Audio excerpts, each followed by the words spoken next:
Because okay, right, right. Yeah, I've got one for you. No. Oh yeah, you ain't escaping this, boy. And I have no notes this time either, so.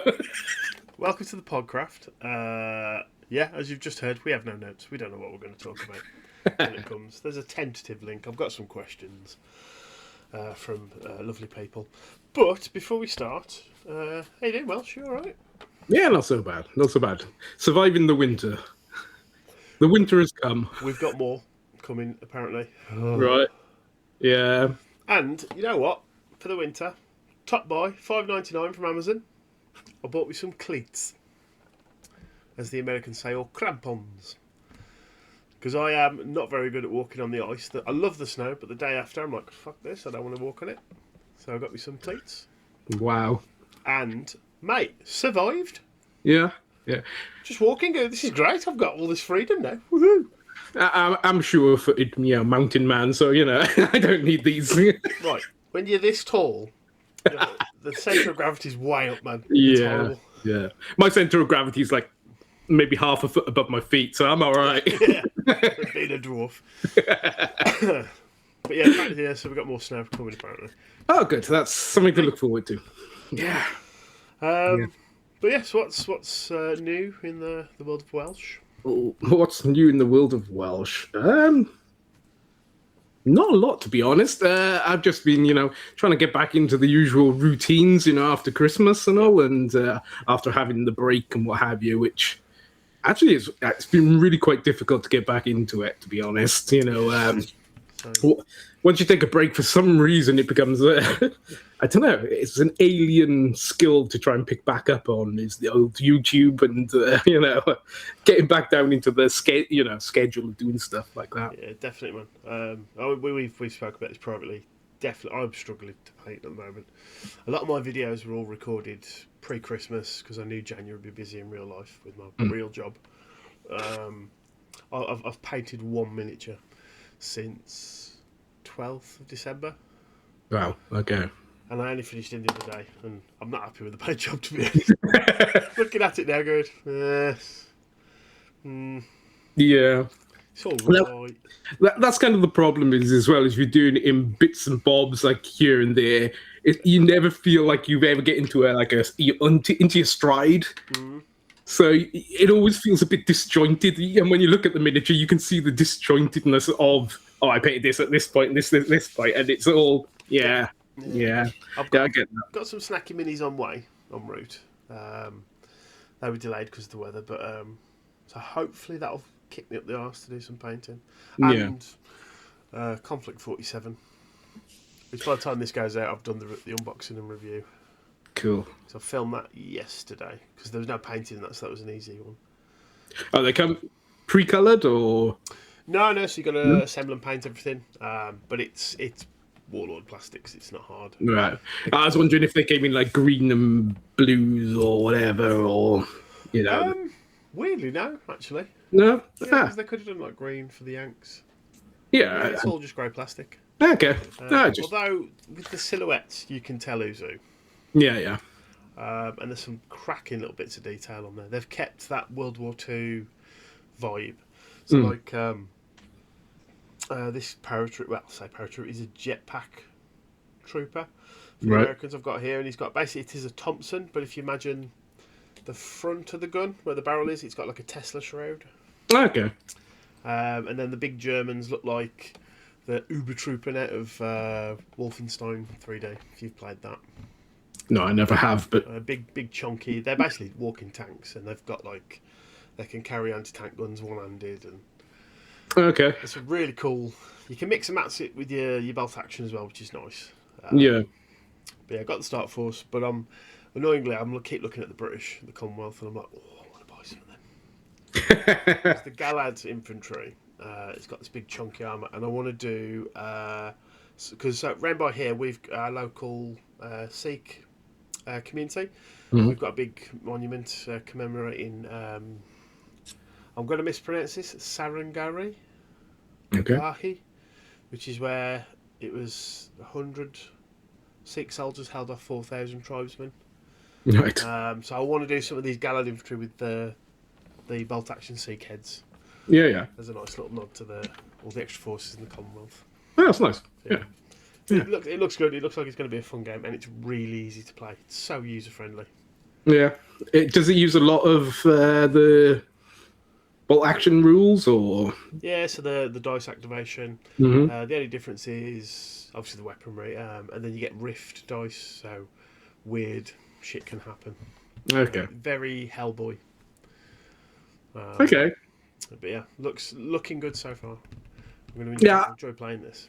I like the look of it, and I'm not terribly into my sort of historicals, but that's kind of, historical adjacent. So I think maybe I might be able to be pulled into that one a bit. You know, It's something I'll put in the. I'm going to put in the unboxing reviews. I think if you struggle getting into historical games, that's a nice little go. And as well, the game's simple. Yeah. Okay. Don't go and play 40k. It's convoluted, man. The new rules. Yeah. And this is a first. Don't go and play Trench Crusade. Oh. I'm really disappointed with that game now. Why is that? I've got my rule book. It's beautiful. It's gorgeous. A couple of spelling mistakes. Bit annoyed. And already there's rule errata. I'm like, you've just fucking printed these and sent them out. And then I'm hearing horror stories. There's people who've backed all the minis and stuff who aren't going to get their prints because they're just starting. And you can see they've put all the money into the plastic tooling because they're making plastic minis now. And it seems they've just grabbed the money and gone, well. Okay. They're going after people on Etsy who are doing Trench Crusade miniatures.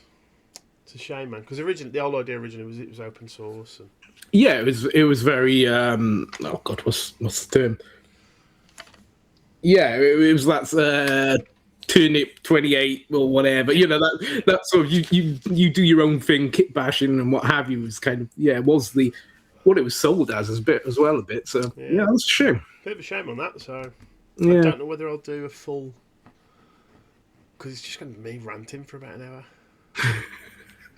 But I don't know. Well, that's what you usually have, in our podcast. So, That's true. But yeah, other than that, trying to paint. I've even got old paint jobs out on my desk to try and inspire me. I'm just struggling. Yeah. I think maybe the time of year as well isn't helping.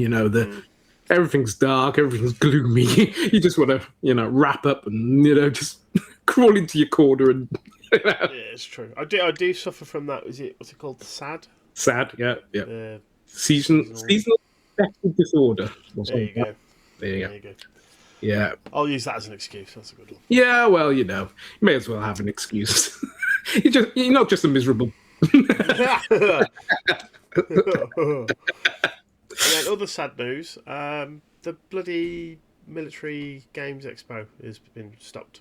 Yeah, apparently you did tell me the other day. So there's a new one starting in Bolton, which I'm like, I've got to travel all the way to Bolton, but I might give that a go. Yeah. Have we got something against Bolton? No, I like it enough. I love that. There you go. See? It's just a lot. It's quite far away. No, is it? Oh, okay. A couple of trains. So I might, if I go up there, I don't know. I'll have a look, see what's going on. I've got a gentleman who keeps me in the loop. He's a chap who I've bought 3D prints off before. Okay. And he's, to give you an idea, so wow, okay. He's literally just texted me.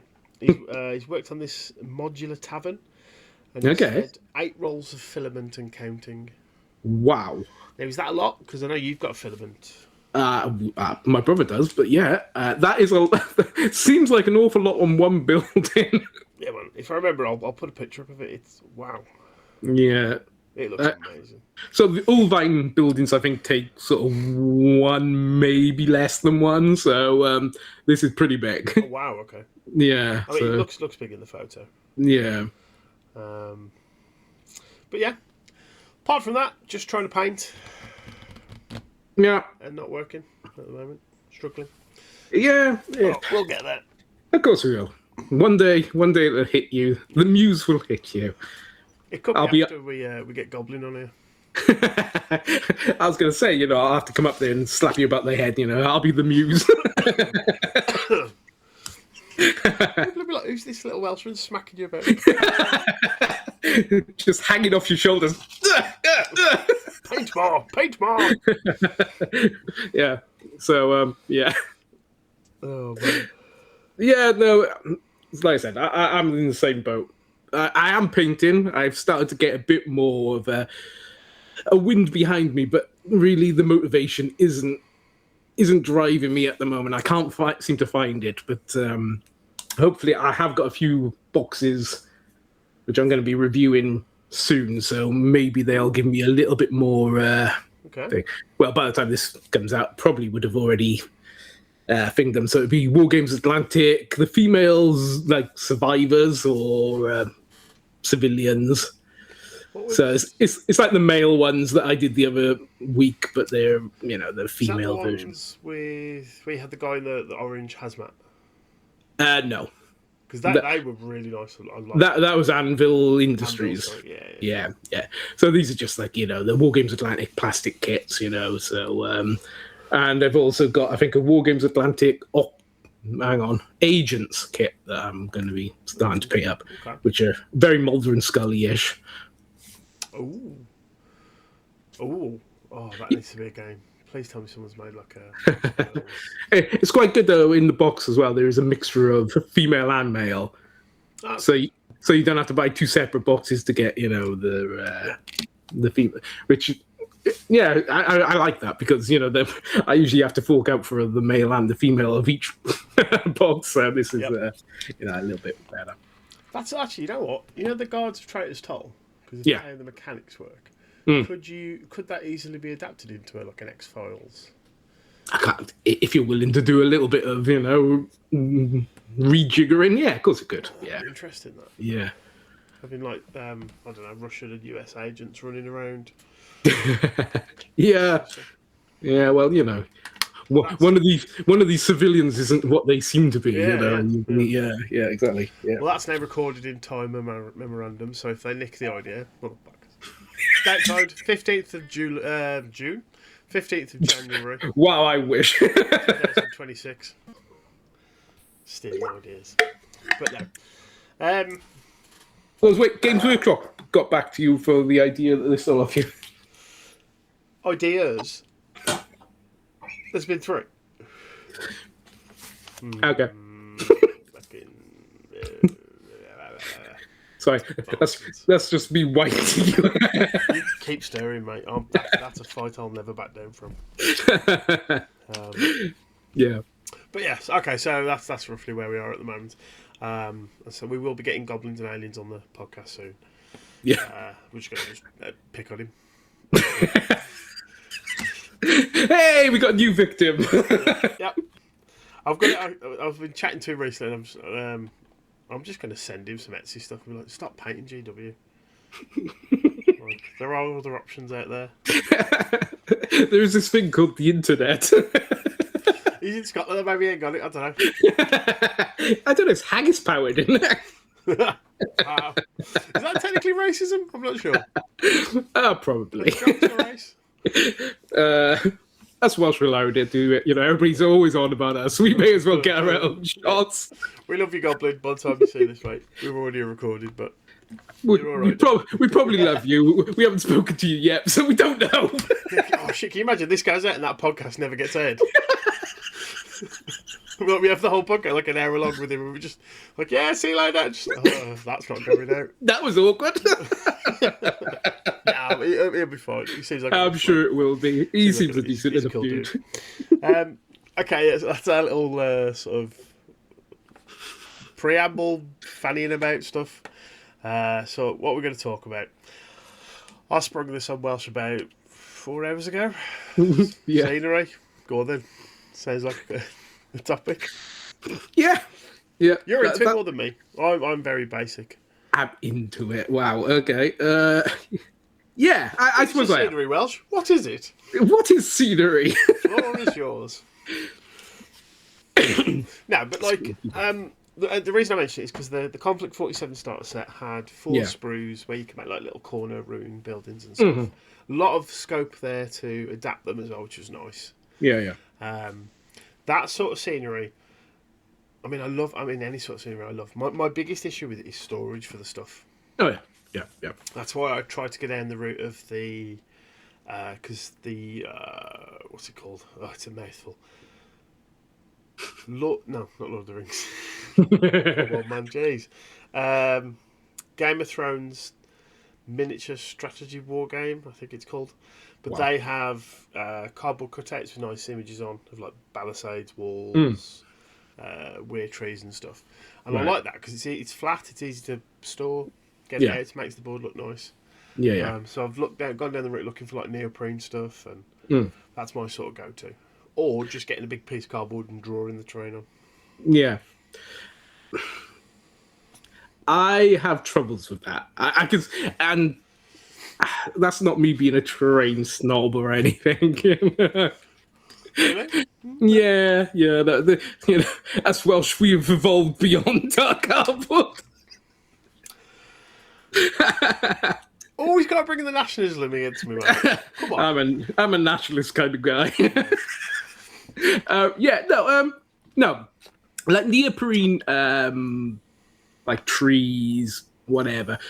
I think that's a decent idea, especially if you're going to be filming like battle reports, etc. Because it's flat terrain, it doesn't get in the way. You can see everything from every angle, etc. That it's a very user friendly way of going about terrain.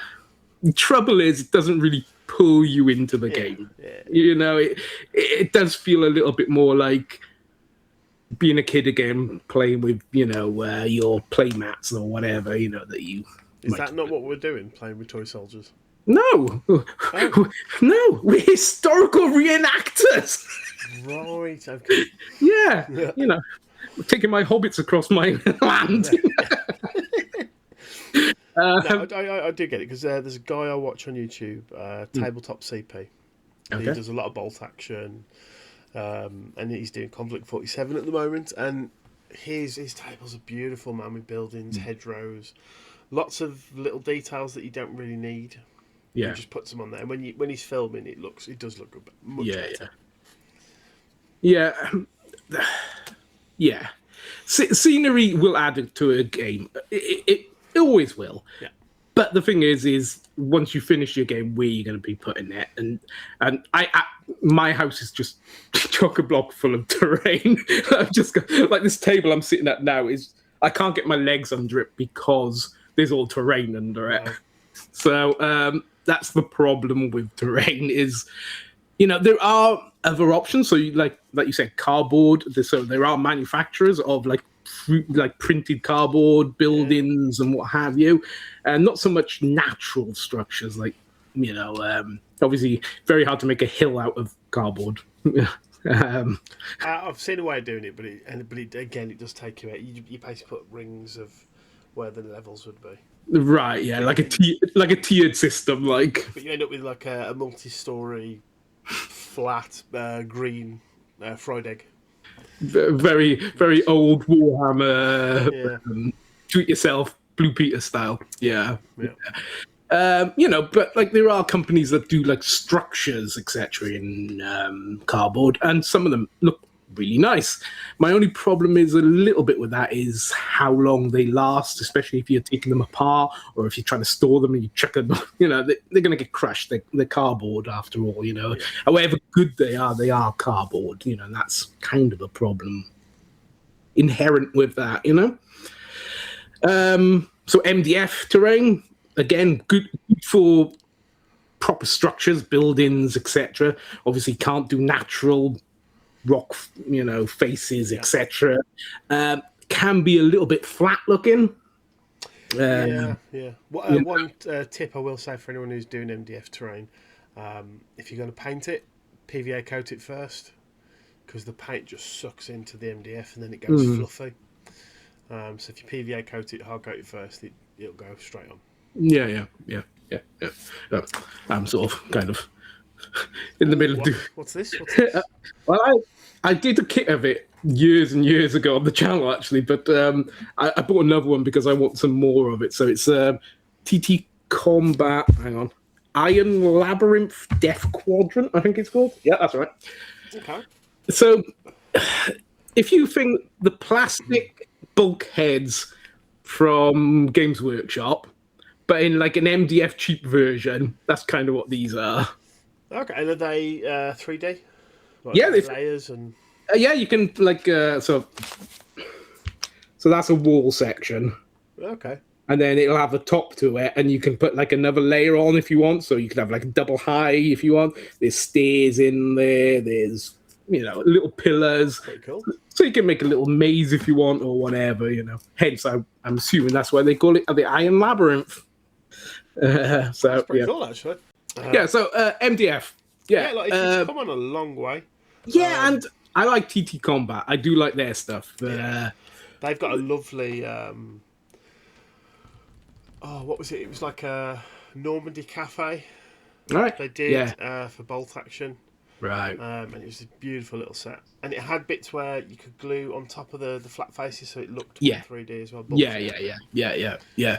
And like the thing is about a lot of these MDF kits is you can always buy like or make FDM like printed greebly bits that you can just stick on like I don't know, number pads or security cameras or something, if you want to make them look a little bit less boxy. Yeah. The only trouble with that is then storage becomes a bit more of an issue because you're going to knock stuff off when you're putting it away, etc. Yeah. While MDF are really good for storage because generally speaking it's just a box and you just you might even be you often even put some inside of us and what have you to get maximum space. But yeah, so MDF is a good thing, but working with it can be a bit of a pain, like you said. Stuff can be sucked into it. If you put too much moisture into it, it can expand. Yeah. But generally speaking, I haven't had the problems that a lot of people seem to say that where it expands a lot because it is.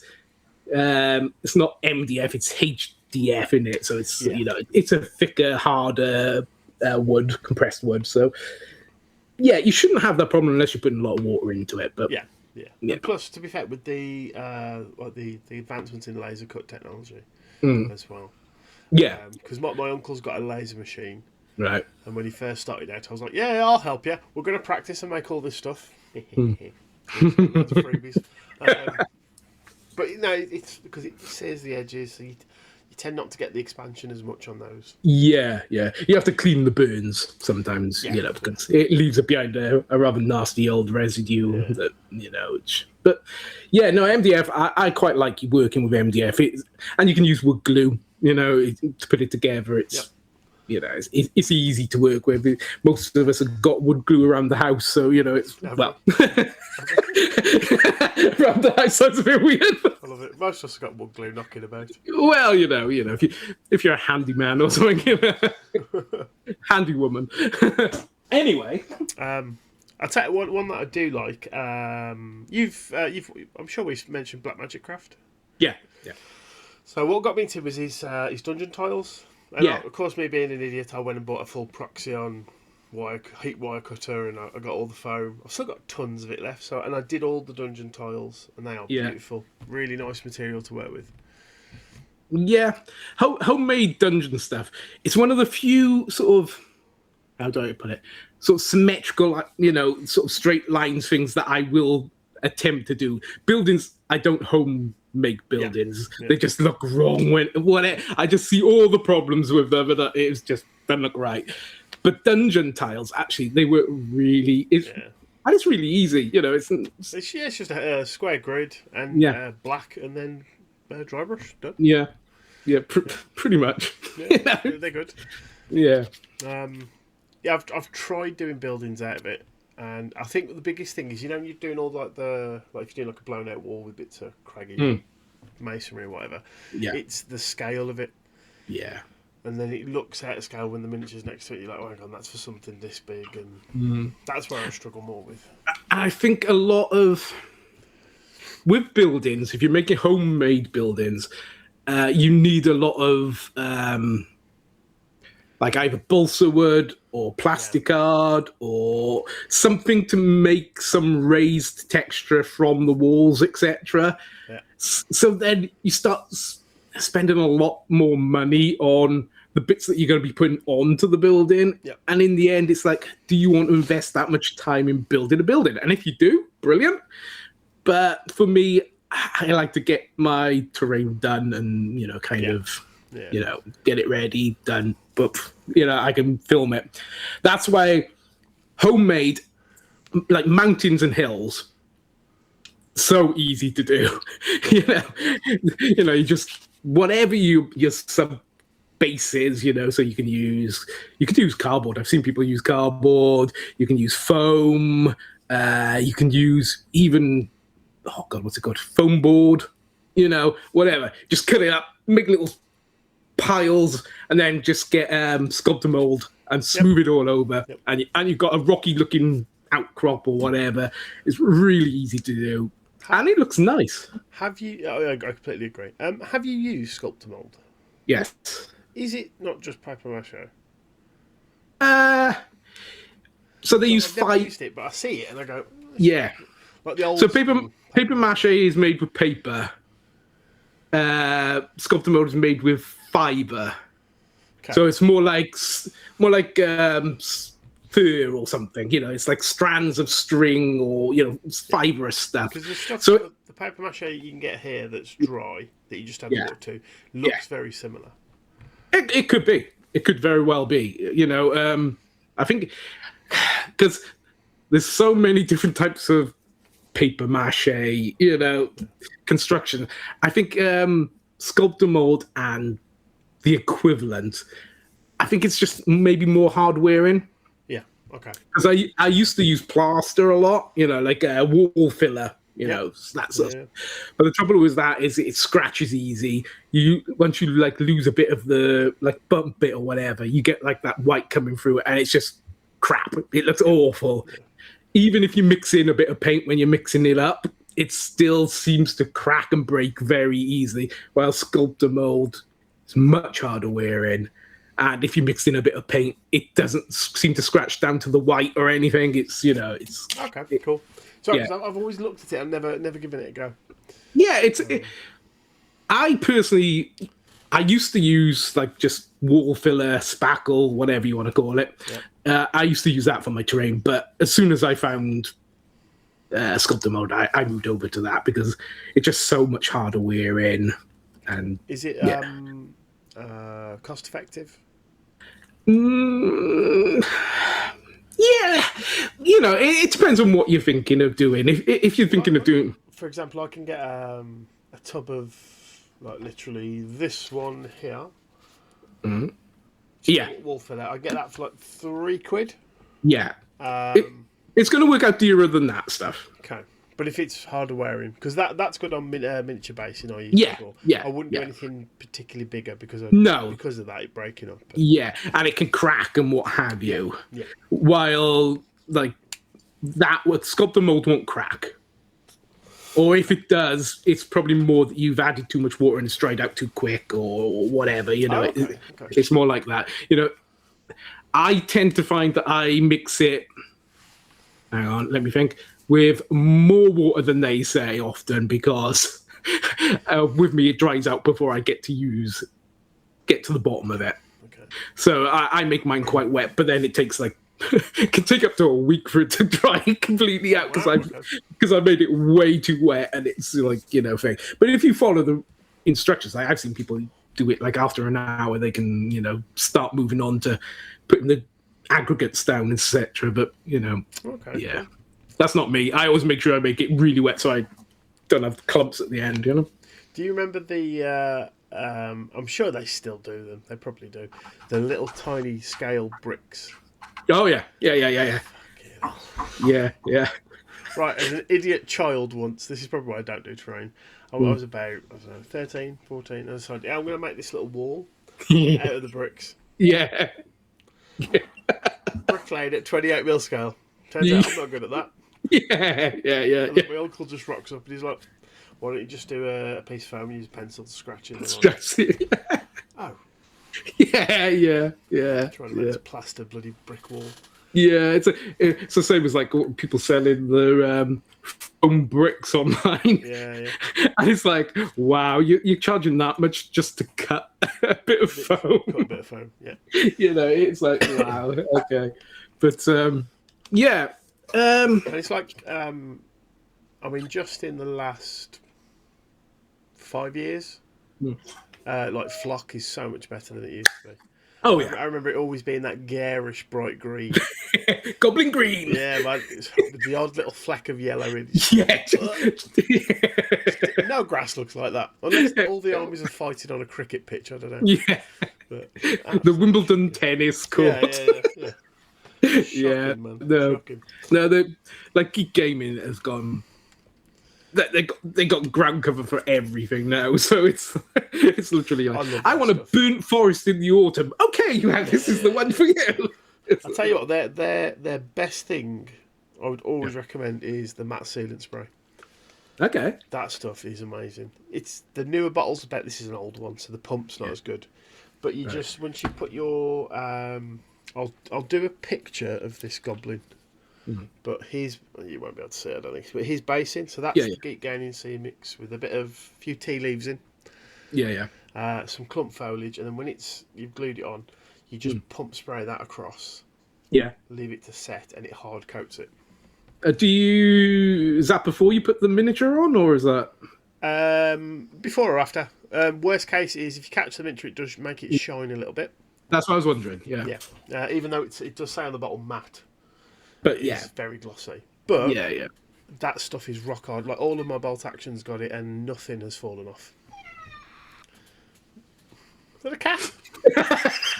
No. Excuse me. If in a minute we just see you just get a freeze again. Is that was on the previous podcast I edited today? Oh wow! Yeah, the cat killing the computer. Yeah. So also on the train thing, this has just come to me. Okay. So if you want to say no, that's perfectly fine. I won't No. be upset for a fact. Go on, far away. No, because we were talking about doing another collaboration thing. Yes. What about? Have you seen these people who make like things out of junk? Oh, little cat. What do you want? Is that Snowball? No, this is Tess. Oh, okay. Hey, Tess. Yeah, come here. Let's put you on camera. There you go. This'll get their likes and their views. Cat on camera. Oh, cat trying to scram over. Come here, you daft cat. No, she's taking the huff now. She don't want to be on camera. I was going to say something else then. Go on, Crafty. Right. For Gordon edit, put a beep there. Don't edit it, Gordon. Oh, come on, we really want to see Welsh's pussy. Okay. Wow. I felt bad saying that. You felt you just felt yourself sinking as soon as you were going to say it. It just popped in there. Oh, I? Oh, hello. But yeah, so yes, the idea of it like a collaboration. I was thinking, have you seen the people who make out of bits of plastic junk and stuff around the house? And they make like junk bots and things like that. Yes. What about? Whoa. Just because the idea I've got in my head of what I want to do. But what if we did a? You're going to drag me into this. Well, I think we'll do one uniquely, but maybe this is what just between us, or maybe we get Goblin in, depending on time and stuff. But not a pod racer, but something like that, where there's a little carriage with a man or an alien, a female, whatever, and then some sort of engine, say roughly the size of, I don't know, like a tub. Okay. A miniature Coke can or something. We add greeblies on and we paint it up. Yeah. And we just have one each at the end of it that we showcase. We could do a video on how we make it and everything as well. How we paint it. Yeah. Because I've not made anything for a long time. And maybe that will kickstart me a little bit as well. Yeah. Definitely. Yeah. Like the bit set of like a squeezer. A squeezer. I'm trying to say it without using like a brand. Okay, fuck it. A Domestos spray bottle. Okay, spray bottle. Like little bits of plastic and stuff, and just see what we can make out of it. Yeah. As a potential. Yeah.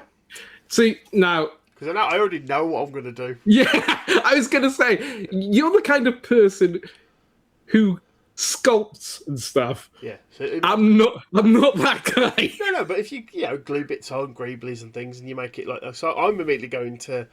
This is going to sound disgusting. But imagine a fleshy mass where the pilot should be, and then these weird ass fleshy tendrils coming down to the main engine. So it's like a biomechanical racer or whatever it's going to be. A pod racer from Cthulhu. Yeah, basically that's what's going through my head. I'm like, oh, that'd be cool. Of course it is. Where else do you think my brain was going to go? Yeah. Yeah, I'll leave it open. Like, it's got to be. Let's say it's just got to be some sort of, I don't know, machine. So you could do like a fantasy chariot. I think vehicle's a good idea. I honestly do think vehicle's a good idea. I don't know if I got many greebly bits that I can use on it, but yeah. Yeah, just a bit of something a bit random. There you go. We'll leave that there anyway. People who are watching. Yeah, let us know if you think we should try it. There you go. Something a bit different. Bit of community involvement here. Come on. Yeah, it'd be nice.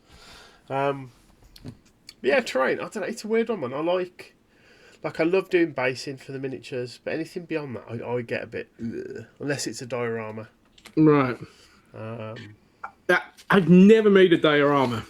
Oh, okay. That's another collab we've got to do. I love making dioramas because I've got a bag filled with these wooden.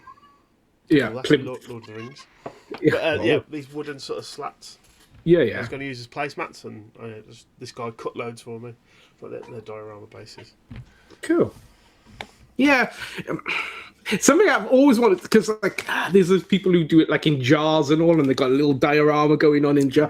And I even bought the jars at one point thinking, I'm going to do that. And it's like, how the hell do I do that? Yeah, it's hard. Yeah. I've done a couple that I don't even think I've ever done footage for my boss's kids. Right. They're into like Marvel and stuff. So, have you seen the big, I think they're called galosh, the big glass domes?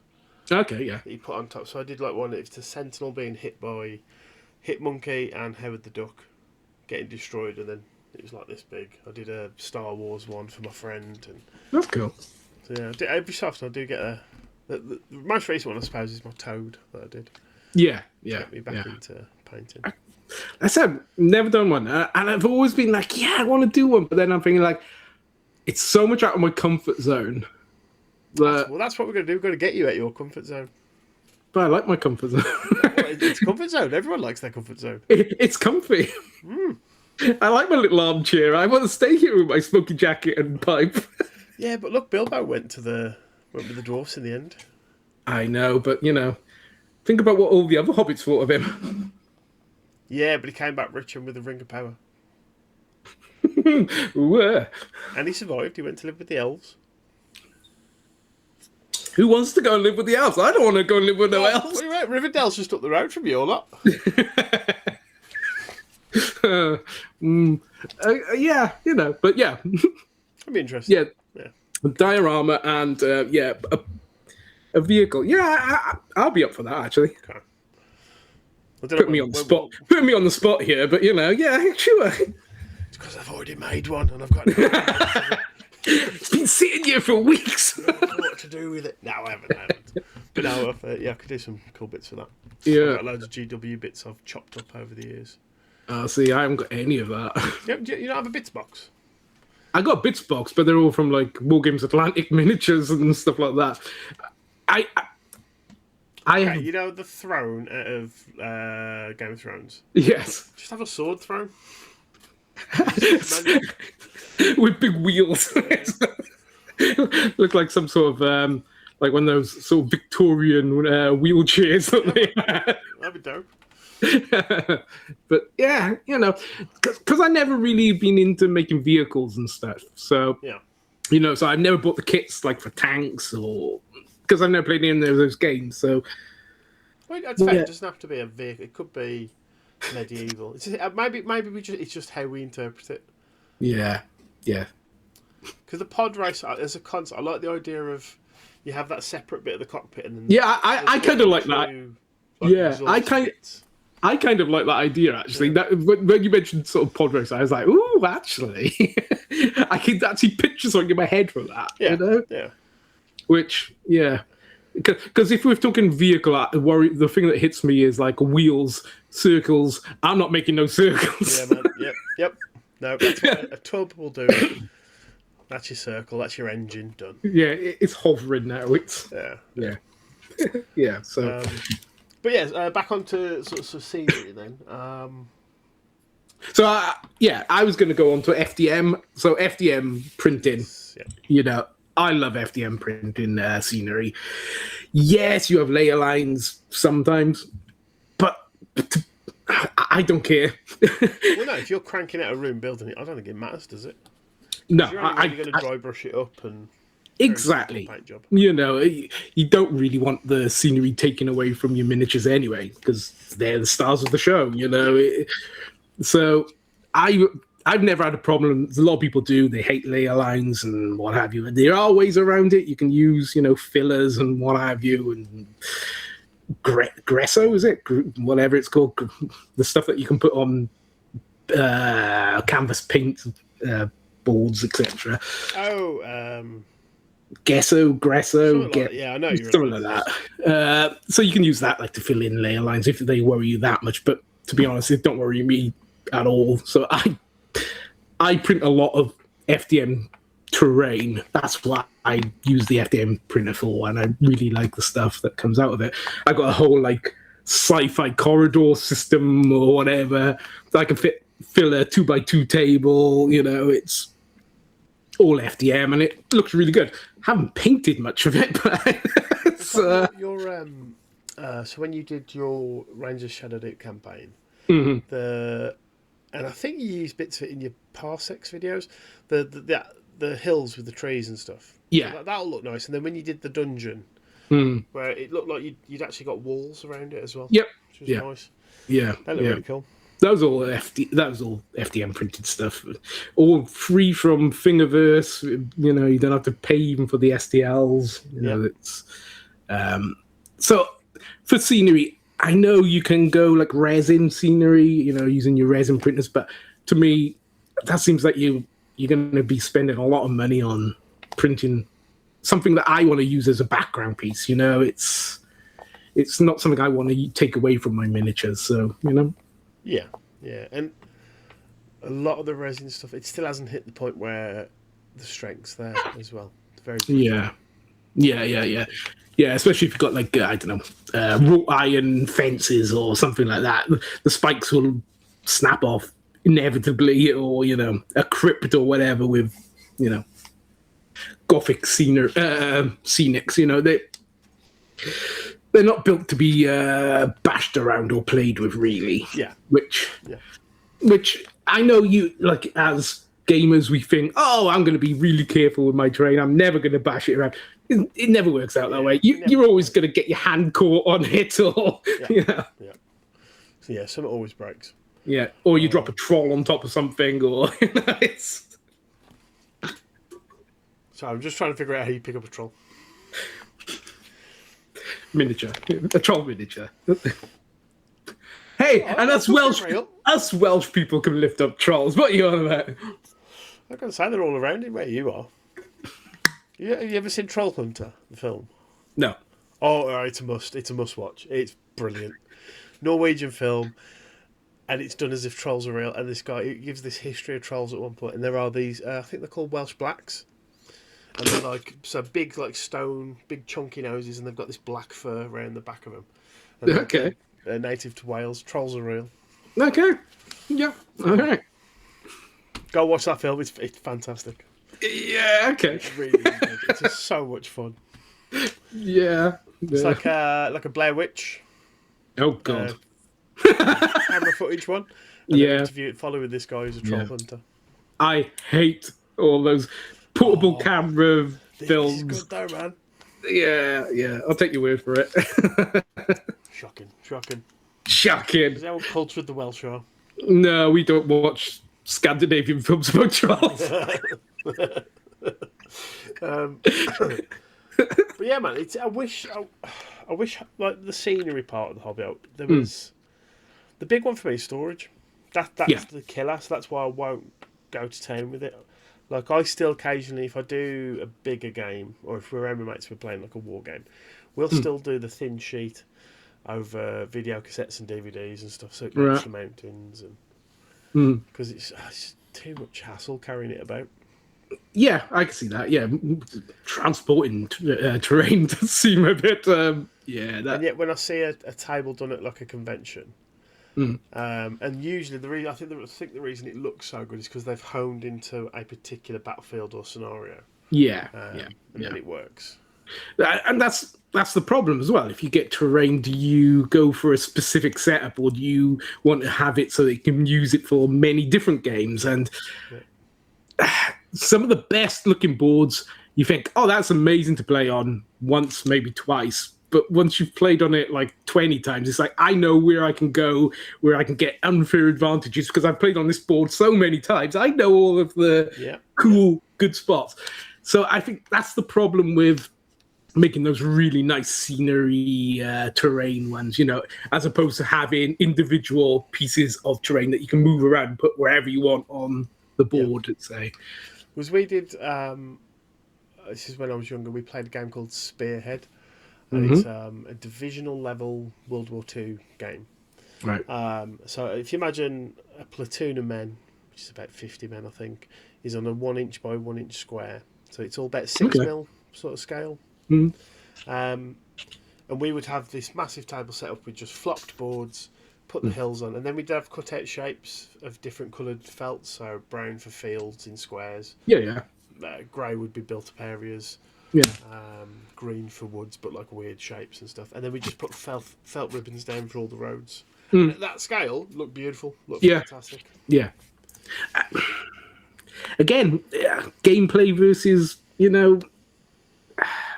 how it looks, and it's a hard. The setup and taking it back down again as well. That don't worry me so much. But it's the thing of like, I don't know.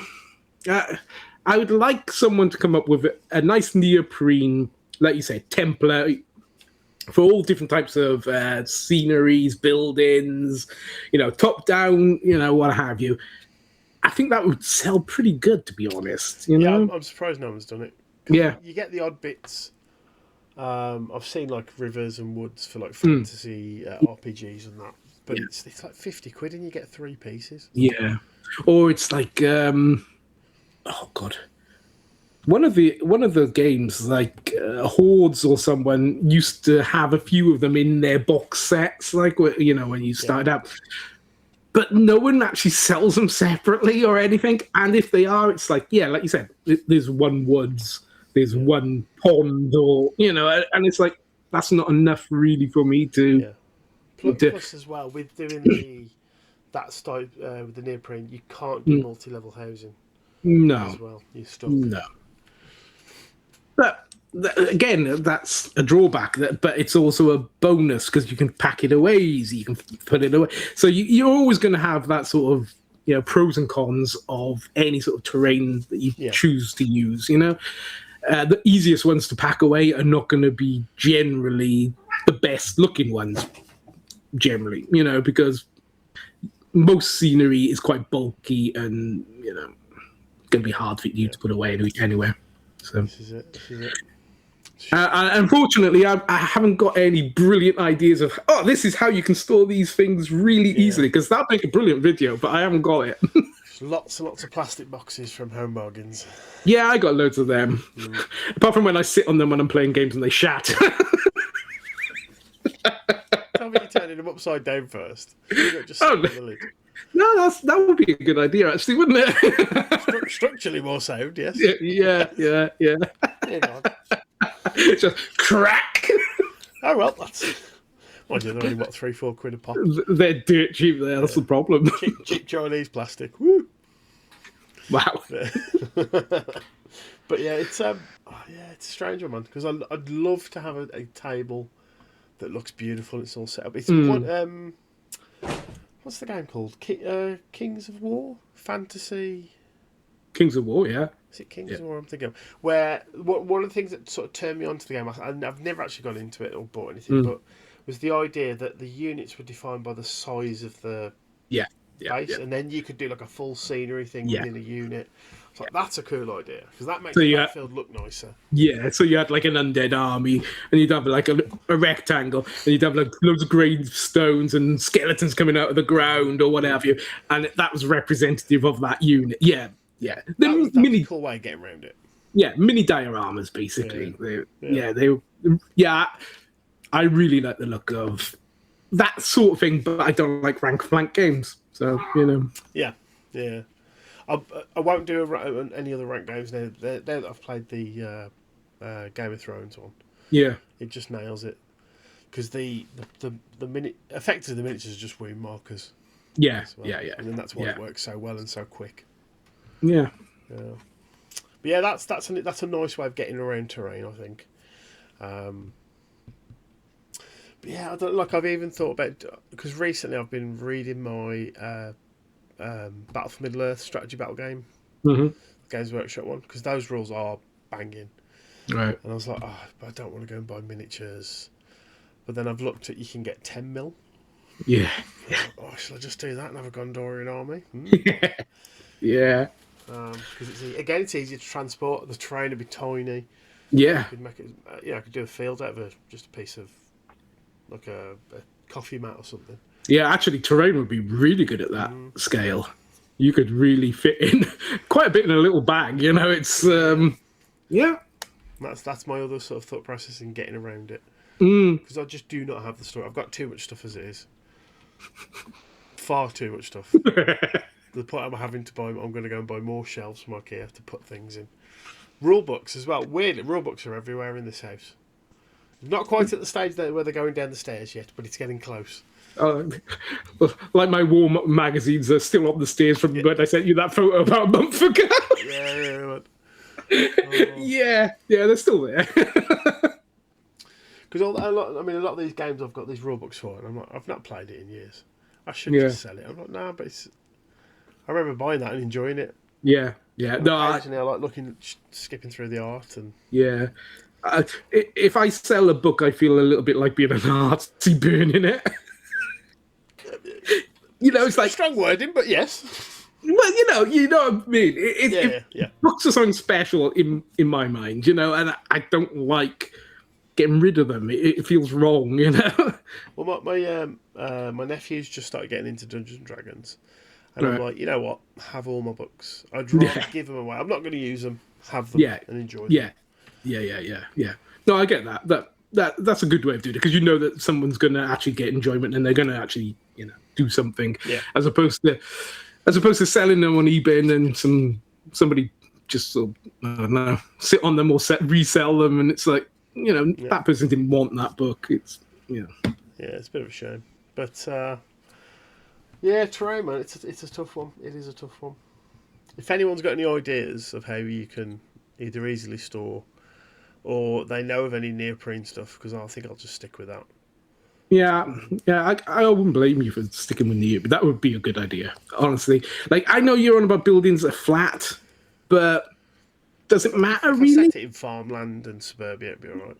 Yeah, exactly. Like, if you imagine a city or something, and you just have like loads of these neoprene things, you just think, they're all buildings around you. You can't go, you can't go in them. They're all the peasants have locked you out. They're not letting you in. Yeah.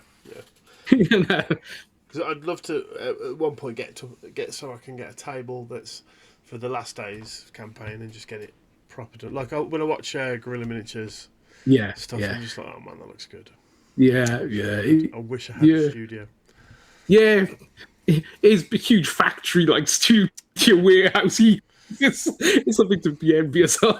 That's what we'll do, man. We'll win the lottery and we'll buy a studio on the border. See, that's how we solve it. Nothing will get done in real life. We'll just sit there. What are you doing today? Just painting, playing more games.